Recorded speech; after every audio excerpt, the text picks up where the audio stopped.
आपका चैप्टर जो है सेकेंड चैप्टर है पोल साइंस का, और चैप्टर का नाम है एक दल के प्रभुत्व का दौर। मतलब समझिए, एक दल के प्रभुत्व का दौर, इसका मतलब समझिए क्या होता है।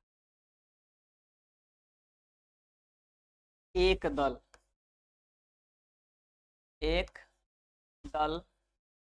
के प्रभुत्व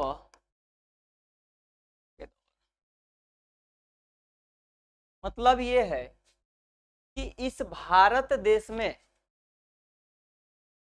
कोई ना कोई एक ऐसा दल है, कोई ना कोई एक ऐसा पार्टी है जिस पार्टी का दल जो है प्रभुत्व, ताकत, शक्ति के साथ और लगातार अपना शक्ति दिखा रहा है।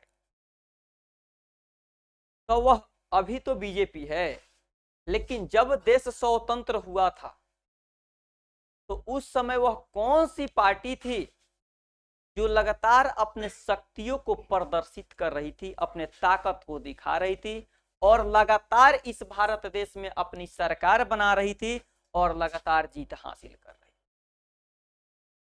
तो एक दल यानी कोई ना कोई एक ऐसा दल है कि प्रभुत्व का दौर, यानी इस दल का कब तक प्रभुत्व रहा है, कब तक ताकत शक्ति रहा है, वह कब से कब तक रहा है, उस दौर के बारे में हम लोगों को पढ़ना है कि एक दल का कब से कब ताकत और शक्ति रहा है।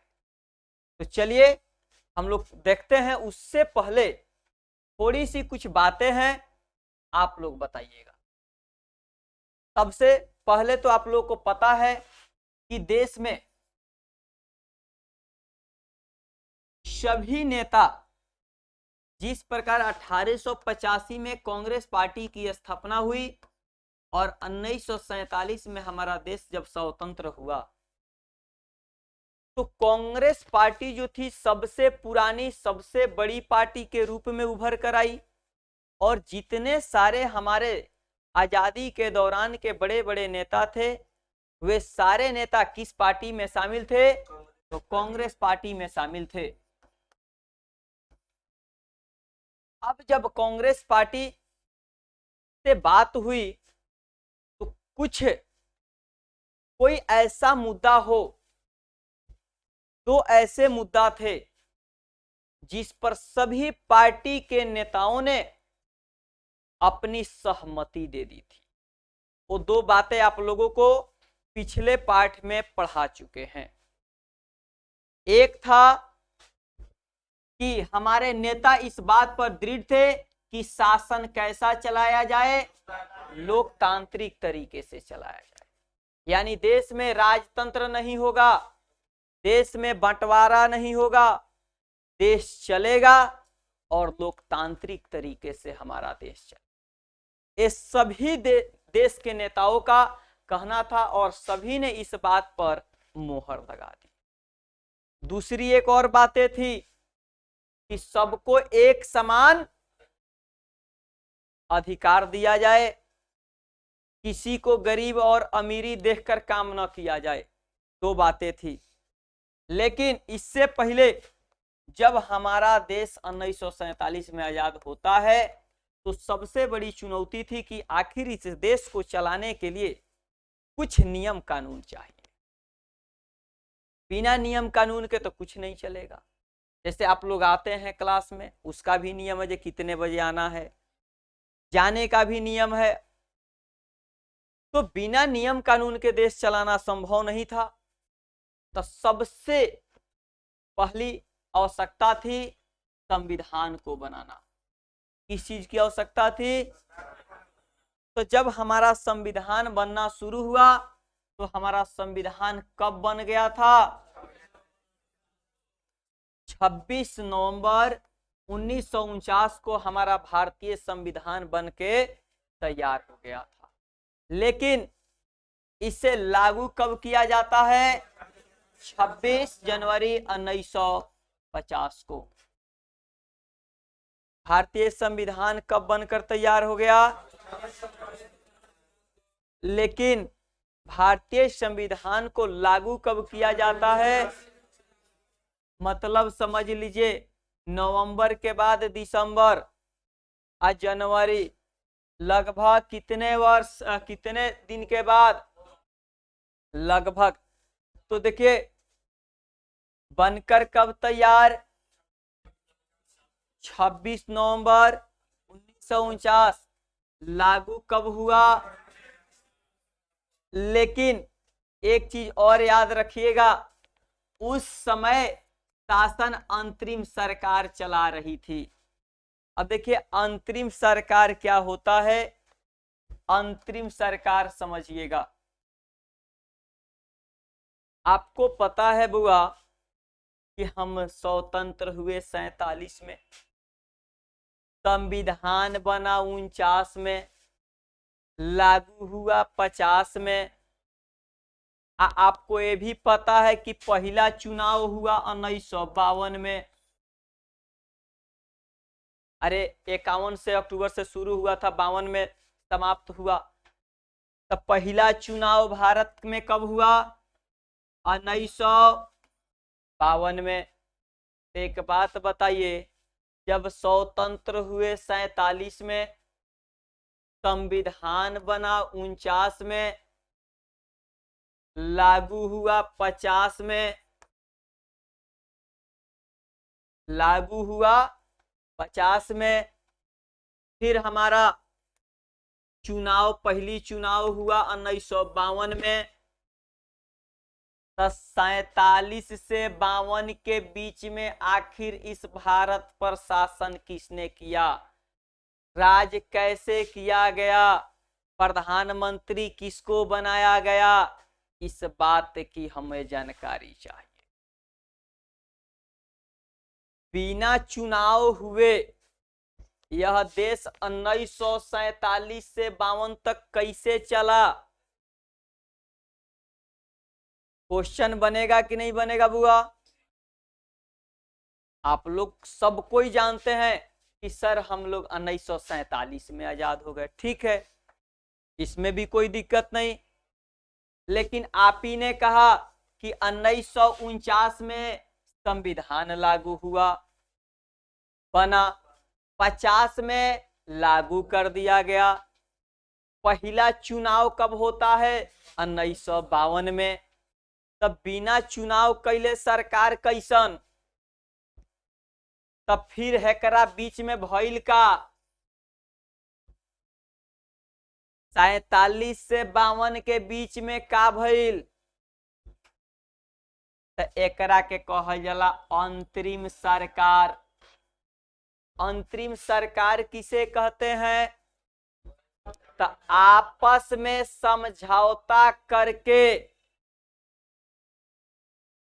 आपसी न हम राजा हैं ना आप राजा हैं, न जनता ने आपको चुनी है न जनता ने हमें चुनी है, तो उस कंडीशन में आपसी सहमति से चलाई जाने वाली सरकार को अंतरिम सरकार कहते हैं। आपसी समझौता से चलाई जाने वाली सरकार को अंतरिम सरकार कहते हैं।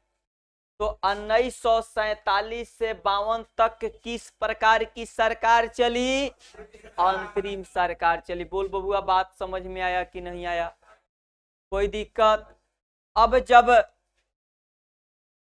सरकार चली, चुनाव, संविधान बना, लागू हुआ, तो सबसे पहले यह सोचा गया कि अगर देश में सब कुछ ठीक ठाक रखना है, अगर सरकार चुनाव कराएगी तो बबुआ हंसुआ केतनो भोथाई लोग है अपना और घींचिए लेवेला। अगर कोई टीम का कहीं खेल हो रहा हो, अगर अपने टीम का आदमी अगर इंपायर हो तो तनका न तनका ऊपर नीचे करिए देता है। तो उस कंडीशन में अगर कोई राजनेता चुनाव कराता तो कोई राजनेता हारना चाहेगा? नहीं चाहेगा। तो इसलिए सरकार ने सोचा कि क्यों ना एक चुनाव आयोग का गठन कर दिया जाए। एक चुनाव आयोग बना दिया जाए जिसका काम होगा निष्पक्ष तरीके से पूरे देश में घूम घूम कर चुनाव कराना। जो सही होगा, जिसको वोट मिलेगा उसको जीत देगा, जिसको हार मिलेगा उसको हार देगा। अन्यथा अगर चुनाव आयोग का गठन नहीं होगा, हम कितना ही ईमानदारी से चुनाव कराते हैं तो तनका न तनका अपना और खिंचाइए जाएगा। अब विरोधी पार्टी जो हारेगा तो हल्ला करेगा, वो करेगा वही चुनाव कराया तो वो अपन जीत लिया। तो इससे दूर होने के लिए क्या किया गया? एक चुनाव आयोग का गठन किया गया। तो चुनाव आयोग कब बना हुआ? 1950 में। तो जब 1950 में चुनाव आयोग की गठन होती है तो हर चीज में एक ना एक प्रमुख अध्यक्ष की नियुक्ति होती है, क्योंकि चुनाव आयोग में एक आदमी तो होगा नहीं, एक आदमी तो चुनाव कराएगा नहीं। तो जब बहुत सारे लोग उसमें शामिल होंगे तो कोई ना कोई उसका अध्यक्ष भी बनेगा। बनेगा कि नहीं बनेगा? तो जब बनेगा तो सबसे पहला चुनाव आयुक्त कौन बने थे? सबसे पहला चुनाव आयुक्त कौन बने थे? सुकुमार सेन बने थे। और उम्मीद की जा रही थी सरकार के द्वारा कि जब 1950 में चुनाव आयोग का हमने गठन कर दिया तो बहुत ही जल्दी ये चुनाव आयोग क्या करेगी? चुनाव करा देगी। लेकिन चुनाव आयोग जब चुनाव की तैयारी करनी शुरू की तो उसको भी बहुत सारी कठिनाइयों का सामना करना पड़ा। अब हम लोग और उम्मीद की जा रही थी कि पहला चुनाव 1952 में कभी भी हो जाएगा, लेकिन जब चुनाव आयोग ने अपनी तैयारी शुरू की तो चुनाव को तैयार करने में, चुनाव कराने में, ईमानदारी पूर्वक चुनाव कराने में बहुत समय लगा। तो आइए अब हम लोग अगला टॉपिक की ओर देखेंगे कि चुनाव आयोग को कौन कौन सी कठिनाइयों का सामना करना पड़ा पहली बार भारत में चुनाव कराने में। क्योंकि पहली बार आप कोई भी चीज करते हैं तो कठिनाई तो होती है।